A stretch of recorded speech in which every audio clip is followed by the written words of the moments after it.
नए साल पर खुशियों की बरसात हो, प्यार के दिन और मोहब्बत वाली रात हो, रंजिश और नफरत मिट जाएं सदा के लिए, सभी के दिलों में ऐसी चाहत हो। टीवी 22 न्यूज के तरफ से सभी देशवासियों को नए साल की हार्दिक शुभकामनाएं। नमस्ते, अस्ಸಲಾಮು ಅಲೈಕುಂ।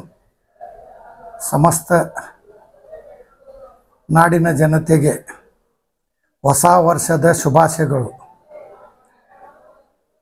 ಎಲ್ಲರಿಗೂ ಮತ್ತೊಮ್ಮೆ ಹೊಸ ವರ್ಷದ ಶುಭಾಶಯಗಳು। 2024ರ ಹೊಸ ವರ್ಷದ ಹಾರ್ದಿಕ ಶುಭಾಶಯಗಳನ್ನು ದೇಶದ ಎಲ್ಲ ಜನತೆಗೆ ಹಾಗೂ ರೈತಾಪಿ ವರ್ಗಕ್ಕೆ ಹಾರ್ದಿಕ ಶುಭಾಶಯಗಳನ್ನು ತಿಳಿಸುತ್ತಾ, ಬರುವ ವರ್ಷದಲ್ಲಿ ರೈತರಿಗೆ ಅನುಕೂಲ ಆಗುವಂಥ ವಾತಾವರಣ, ಮಳೆ ಬೆಳೆ ಸರಿಯಾಗಿ ಆಗಲಿ,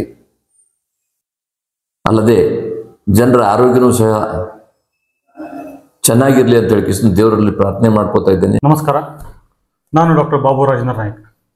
ಆತ್ಮೀಯ ಬಂಧುಗಳೇ, ನಾಳೆ ರಾತ್ರಿ ತಾವೆಲ್ಲರೂ ಹೊಸ ವರ್ಷದ ಒಂದು ಸ್ವಾಗತಕ್ಕಾಗಿ ತಾವು ಕಾತರನ್ನು ನೋಡ್ತಾ ಇದ್ದೀರಿ। ಯಾವುದೇ ಕಾರಣದಿಂದ ನಾಳೆ ಇದು ಹೊಸ ವರ್ಷವಲ್ಲ, ಇದು ಕ್ಯಾಲೆಂಡರ್ ಬದಲಾವಣೆ ದಿನ ಮಾತ್ರ। ಅದಕ್ಕಾಗಿ ಕ್ಯಾಲೆಂಡರ್ ಬದಲಾವಣೆ ದಿನದ ಹಾರ್ದಿಕ ಶುಭಾಶಯಗಳನ್ನು ಸಲ್ಲಿಸಿ ಇಚ್ಛಿಸ್ತೇನೆ।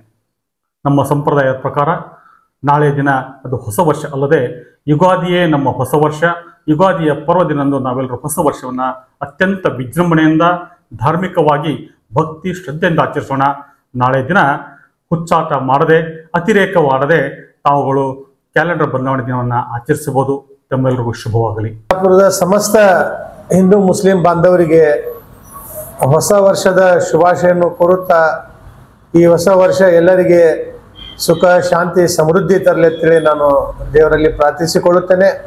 ಅದೇ ಥರ ನಮ್ಮ ದೇಶದ ಒಂದು ಸಂಸ್ಕೃತಿ ಇದೆ, ಹಿಂದೂ ಮುಸಲ್ಮಾನರು ಅಣ್ಣ ತಮ್ಮಂದಿರು ಇರೋದು, ಇದೇ ನಮ್ಮ ದೊಡ್ಡ ಶಕ್ತಿನೂ ಇದೆ। ಈ ದೇಶದ ಯಾವುದರ ದೊಡ್ಡ ಶಕ್ತಿ ಇದ್ರೆ ನಮ್ಮಲ್ಲಿರುವ ಪ್ರೀತಿ ವಿಶ್ವಾಸ, ಬೇರೆ ಬೇರೆ ಧರ್ಮದವರು, ಬೇರೆ ಬೇರೆ ವಿಶ್ವಾಸದವರು, ಬೇರೆ ಬೇರೆ ಭಾಷೆಯವರು, ಬೇರೆ ಜನಾಂಗದವರು, ಇವರೆಲ್ಲರೂ ಕೂಡಿ ಒಂದು ಭಾರತ ಅನ್ನೋದನ್ನು ನಾವು ಮಾಡಿದ್ದೆವು, ಇದು ಕಂಟಿನ್ಯೂ ಆಗಬೇಕು। ಈ ವಿಚಾರ ಬರುವ ದಿನಗಳಲ್ಲಿ ನಾವು ಎತ್ತಿ ಹಿಡಿದು ಈ ಭಾರತವನ್ನು ಸಂವಿಧಾನದ ಅಡಿಯಲ್ಲಿ ಡಾಕ್ಟರ್ ಬಾಬಾ ಸಾಹೇಬ್ ಅಂಬೇಡ್ಕರ್ ಅವರು ನಮಗೆ ಹಾಕಿಕೊಟ್ಟ ಹಾದಿಯಲ್ಲಿ ನಾವು ನಡೆಸಿದರೆ ಮಾತ್ರ ಈ ದೇಶ ಒಂದಾಗಿ ಉಳಿಯಲಿಕ್ಕೆ ಸಾಧ್ಯ ಅಂತ ಹೇಳಿ ಮತ್ತೊಮ್ಮೆ ಎಲ್ಲರಿಗೂ ಹೊಸ ವರ್ಷದ ಶುಭಾಶಯಗಳನ್ನು ಹೇಳ್ತೇನೆ। ನಾನು ಮೊಹಮ್ಮದ್ ರಫೀಕ್ ಟಪಾಲ್, KPCC उपाध्यक्ष। Thank you. और नए न्यूज़ों के लिए देखते रहिए अपना चैनल TV 22 न्यूज़। लाइक करें, शेयर करें, सब्सक्राइब करें और बेल आइकन बटन दबाना ना भूलें।